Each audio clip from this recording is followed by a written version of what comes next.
అక్షంతలు కలపాలి, తీర్థం పుచ్చుకోవాలి, పులిహోర ప్రసాదం తినాలి, ఊరేగింపులు తీయాలి. అంతేనా? ఈ అక్షింతలు, ఈ పులిహోర, ఈ తీర్థాలు, ఈ కాషాయ జెండాల ఊరేగింపు మన కడుపు నింపుతుందా?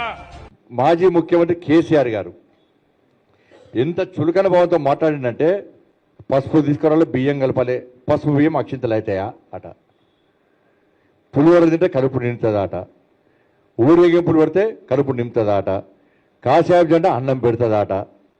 ఇవాళ నేను అడుగుతున్నా, జిహెచ్ఎంసీ ఎన్నికల సందర్భంగా నేనే యాగాలు చేస్తా, నేనే పూజ చేస్తా, నేనే నిక్కార్సైన హిందూ అని చెప్పి నీ బూతు పేపర్లో పెద్ద పెద్ద ప్రకటించిన కేసీఆర్ గారు ఇవాళ నీ హిందుత్వం ఏడమైంది? ఏడమైన హిందుత్వం. మరి నువ్వు యాగాలు చేసినావు, నువ్వు పూజలు చేసినావు, మరి యాగాలు చేసినప్పుడు బియ్యాల పసుపు కలిపినావా, ఇంకేం కలిపినావు? అప్పుడు బియ్యాల పసుపు కలిపితే అక్షింతలు అయినాయా కాలేదా? ఇంకేమైనా కలిపినావా? నువ్వు యాగం చేసే ముందు పులిహోర ప్రసాదం పెట్టినావు, అది ప్రసాదం అయిందా కాలేదా? అయినా నీకు ప్రసాదం పులిహోర తింటే కడుపు నింటుంది, మందవత కడుపు నింటుంది. నీకు